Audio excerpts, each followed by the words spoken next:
How to reply ratings with comments on Shopee and Lazada. Bago simulan ang proseso, gumawa muna ng mga pre-written response para maging mabilis at consistent ang pagsagot sa mga ratings.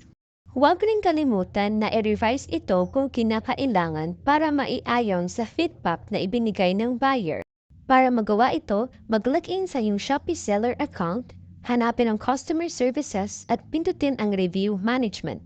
Dito sa shop rating list, i-filter out ang mga impormasyong kailangan para mapadali ang proseso. Sa status, piliin ang to reply at sa review star naman ay unahin ang 5-star.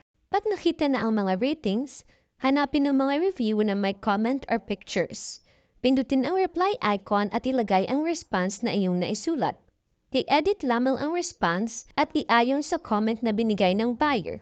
Kung ang comment ay tulad nito, i-edit ang reply at magpasalamat para sa kanyang comment na all in goods, mabait ang seller at sa kanyang recommendation.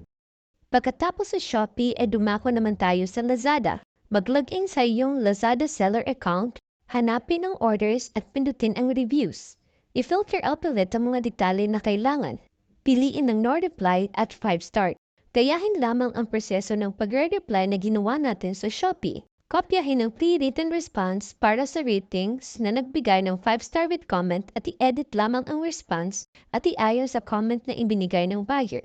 Tulad ng comment na ito, magpasalamat sa main review na right sizes daw ang nabili nito. Gayahin lamang ang prosesong ito para sa ibang ratings.